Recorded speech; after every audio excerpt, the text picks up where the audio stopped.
rumah saudara ya, kadang di rumah, kadang di rumah saudara, karena tidak mungkin yang sendiri gitu, sangat-sangat riskan karena sampai dengan saat ini pun dia masih trauma.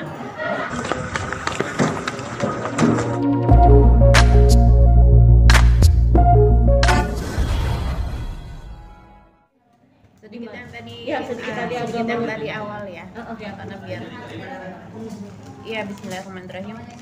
Bagi Nyai ini merupakan fase yang terberat ya setelah beberapa cobaan yang sebelumnya, dan bagi Nyai ini bukan berbicara tentang seni peran atau apa ya, ini real hidupnya yang harusnya jalankan dan memang suatu keputusan yang tidak mudah. Sebagaimana kalau Nyai melihat flashback ya, suatu niatan suci, Nyai ingin memiliki suatu imam yang benar-benar sayang sama Nyai, membina suatu hubungan keluarga yang sakinah mawaddah warahmah, punya anak, membesarkan dan lain sebagainya, sehingga Nyai dengan senang hati, dengan rela melakukan semua hal yang telah Nyai lakukan. Itu sangat tidak mudah ya, dan tidak main-main. Tapi ternyata pada faktanya yang bersangkutan melakukan hal yang tidak sepantasnya dilakukan dari seorang figur suami.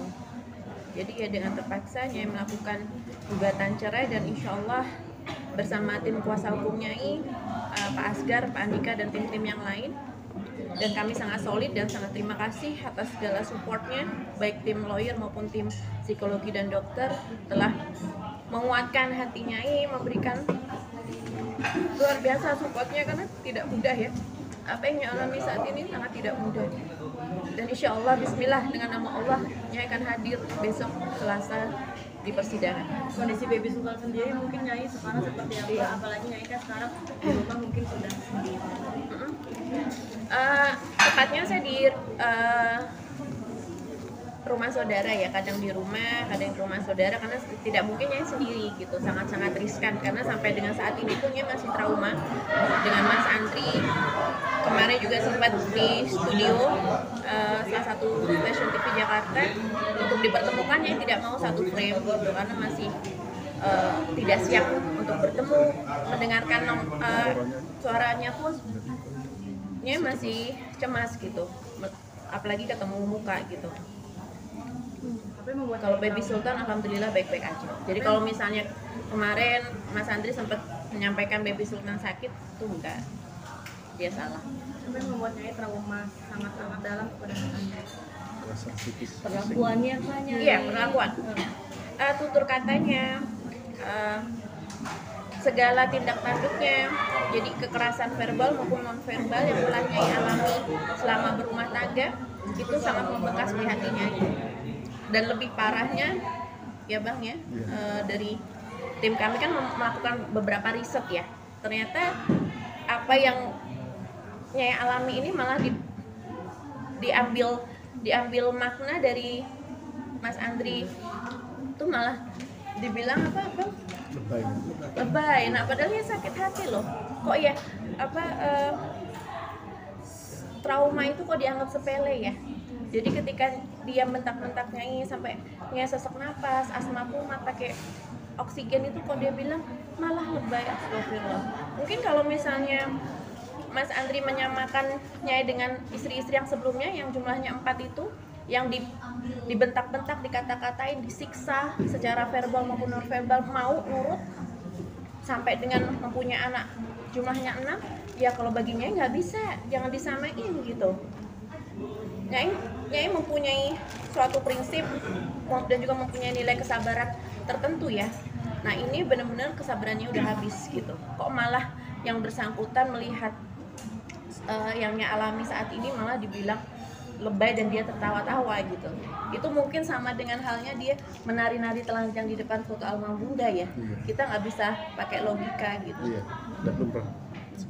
Nyai, pihak sana selalu ingin bertemu dengan Baby Sultan nih. Nyai sendiri sampai kapan untuk belum mau mempertemukan antara, gimana pun ayah sama anak kan tidak ada mantan ayah dan tidak mantan anak. Tidak mau. Itu gimana ya? Oke, Nyai menjawab dulu, nanti ditambahkan dari Mas Asgar dan juga Kak Andika. Ya. Jadi gini ya, Nyai itu agak bingung. Sebenarnya tuh maunya Mas Andri apa? Nyai bisa menyampaikan bahwa dia sama sekali nggak sayang sebenarnya sama Baby Sultan. Pertama, sejak Baby Sultan ada di rahim Nyai sampai dengan sudah lahir, Baby Sultannya real ada di depan Nyai dan Mas Andri, itu adanya selama itu cuman Baby Sultan tuh merekam di otaknya ketika di dalam kandungan mamanya dibentak-bentak, dikasarin dan lain sebagainya, dan juga selalu ada perselingkuhan. Nah, setelah Baby Sultan lahir pun tetap sama kondisinya. Mas Andri gendong Baby Sultan sambil neriak-neriakin, maki-maki Nyai, sampai dengan lihat Baby Sultan lihat mamanya jatuh ke lantai pun Baby Sultan lihat. Apakah itu yang namanya bapak sayang sama anak? Dan banting-banting barang, melakukan kegiatan destruktif di depan anak. Terus sekarang mau lihat anak. Terus itu yang pertama dari sisi psikologi anak ya, karena Nyai juga mempunyai tim dari psikolog anak juga. Terus yang kedua, kalau misalnya benar sayang sama anak, nggak mungkin dong Mas Andri bilang beberapa kali saat bertikai, udah deh, gue nggak apa-apa hilang anak satu, gue masih punya anak 6. Nah, ya oke. Itu ada juga yang pernah beberapa kali juga pada saat bertikai, kan Baby Sultan menangis. Ya kasihan ya, Nya bilang, "Pah, udah Pah, kita berantemnya." Mas Andri bilang apa? Udah biarin, biar mati sekalian. Subhanallah, kayak gitu yang namanya bapak. Itu. Terus habis itu, selain itu nilai tanggung jawabnya apa? Saat Baby Sultan mau melahirkan pun Nyai sebagai istri menanyakan tanggung jawab sebagai suami kepada suami, "Mas, ini Nyai mau lahiran, maaf dananya udah gimana?" Gue nggak tahu. Nah itu, dan sampai sekarang pun selalu mengedepankan kalau Mas Andri SMS samanya itu Nyai malah jadi apa ya? Sebenarnya yang lebay itu dia ya Bang. Dia bilang, "Mama mengapa membuat Sultan menderita, dilepaskan dekapan dari seorang ayah. Loh, malah Sultan sekarang bahagia, gendut, terus happy, mimik mukanya nggak tertekan." Karena real ya, kata Uni Citra, psikolog Nyai pribadi, ketika seorang anak merasakan stresnya seorang ibu, dia akan ya dari segi fisik kurus, mungkin mimik mukanya juga nggak happy. Sekarang jauh lebih happy, jauh lebih gendut sekarang gitu. Itu dan sampai dengan sekarang pun juga nggak ada ya basa-basinya Bang. Maaf, mungkin Mama ini ada sedikit support dari Papa gitu, apa untuk kebutuhannya, enggak sama sekali. Jadi apa mau lihat doang gitu. Padahal dengan notabene-nya masih trauma. Siapa yang menggaransi Mas Andri bertemu dengan Sultan dan tidak melakukan tindakan destruktif lagi? Karena kemarin sering sekali banting-banting barang, kayak motor listriknya sampai pecah segala macam, itu di depan Sultan. Mau nambahin Mas Asgar, gimana Mas? Ya, bagi kami kalau pihak sana mengatakan lebay, ini kan perkawinan. Kekerasan verbal atau tidak menolong Nyai ketika Nyai sesak napas, itu bukan sesuatu yang lebay. Kalau itu menganggap enteng perkawinan. Perkawinan berkali-kali cerai, kawin lagi cerai, sama aja apa ya, tidak menghargai perkawinan, lembaga perkawinan seperti itu. Nyai bercerai sekarang putusannya sangat sulit dan berat buat Nyai, karena baru mempunyai baby, kedua juga perkawinannya masih muda, jadi dan Nyai juga harus kemarin sempat menutupi rasa sedihnya, walaupun tahu itu Nyai sudah tidak bertemu dengan Andri. Bang, berarti nanti ini besok sidang perdana Bang? Iya, sidang perdana. Agendanya apa? Agendanya adalah dari majelis pasti ingin bertemu dengan Nyai, dengan Andri, para pihak. Setelah itu nanti akan diadakan mediasi.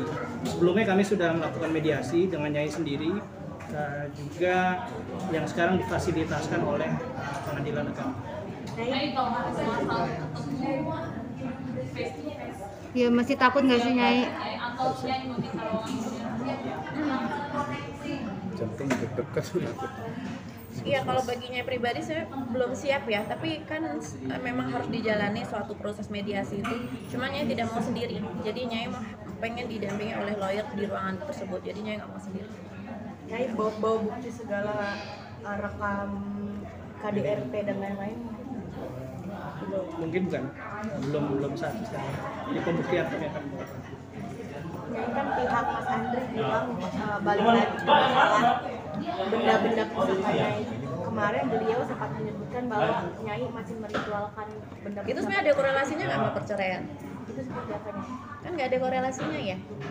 Pak Andri gini, Pak Andri kalau tidak mau ada benda pusaka, baiknya Pak Andri Beli rumah berikan sendiri. ya rumah sendiri Jangan lupa. atau untuk Nyai yang tidak ada benda pusaka atau benda peninggalan dari orang tua leluhur Nyai.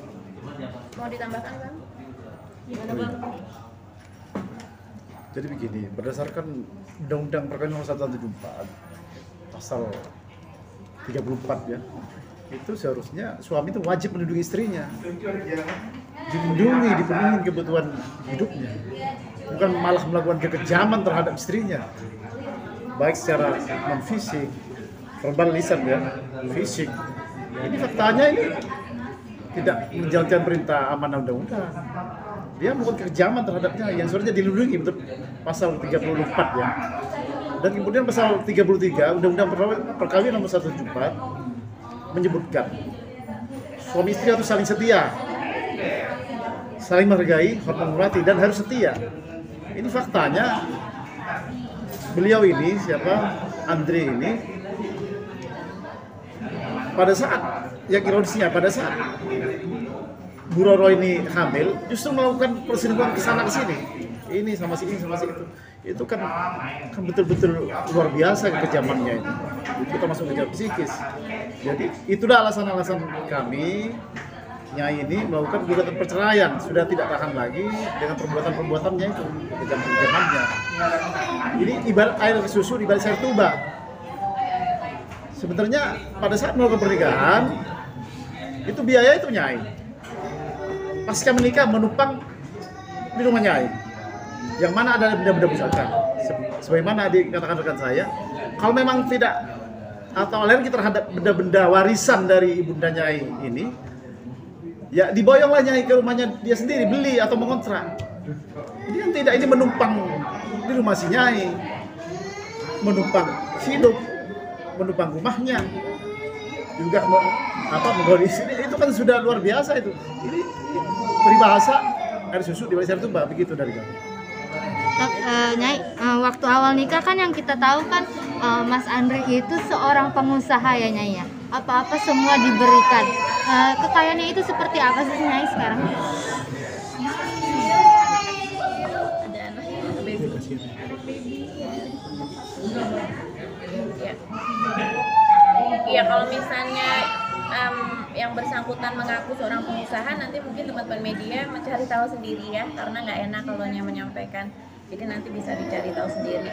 Nah, kalau misalnya tadi yang Mbak menyampaikan apa-apa semuanya dikasih, enggak, itu salah, semuanya dari Nyai. Sampai sekarang pun juga Nyai. Ya, alhamdulillah. Ya Nyai sih nggak masalah ya. Lillahi ta'ala Nyai nggak masalah. Berapapun itu kan uang bisa dicari. Nyai cuma pengen banget Mas Andri, kenapa sih sia-siain Nyai, sia-siain baby Sultan. Nyai terima loh. Mas Andri kawin cerai 4 kali, anak-anak segala macam. Mungkin bisa dibilang belum mapan, nggak apa-apa, tapi mbok ya jangan kasarin Nyai, jangan duain Nyai atau tigain Nyai, enggak, jangan, dan jangan kasarin Nyai. Udahnya pengen punya hidup nyaman, punya keluarga kecil, gedein anak bareng-bareng, bahagia bareng-bareng. Kenapa sih merusak psikologi Nyai, merusak jiwa Nyai gitu. Nyai, jadi pengakuan Bang Andri itu bahwasanya dia selalu waktu bersamanya itu 24 jam bersama gitu. Jadi dia ngelaknya gitu. Nggak boleh keluar dikekang gitu, gimana mau selingkuh. 24 jam sama Nyai. Tapi kan dia nggak ngomong kan, sering nggak pulang. Iya, mungkin nggak bisa Nyai sampaikan di sini. Beberapa kali juga ada fakta bukti dari anak sulungnya sendiri menyampaikan WA ya, WA ke Nyai. Ketika bapaknya nggak pulang kan Nyai bilang, ayah ada di situ nggak Nyai. Oh kenapa emang? ayah nggak pulang, dan itu udah sering terjadi mas. Nggak pulangnya tuh dengan diawali entah itu ngajak berantem beneran atau cuman kamuflase biar dia langsung keluar rumah. Jadi kalau ngajak berantem, habis itu Nyai sedih, Nyai marah, habis itu dia keluar rumah, itu udah sering gitu. Dan anaknya pun bilang, oh itu udah sering. Dulu sama mama kandungnya, mama yang sebelum-sebelumnya juga sering nggak pulang Nyai gitu. Itu WA-nya dari anak kandungnya. Oke. Dan Ada lagi. guys, doanya buat sidang hari Selasa seperti apa Nyai? Semoga baby Zulaiman juga. Ya, Bismillahirrahmanirrahim, Nyai berdoa dan mohon supportnya juga teman-teman media agar, karena kan meskipun kita dipertemukan di dunia seni ya, di entertain, kita kan mempunyai hati nurani masing-masing ya. Kita mempunyai keluarga masing-masing. Coba bayangkan ibu, mbak, kita sesama wanita merasakan apa yang seperti Nyai rasakan saat ini.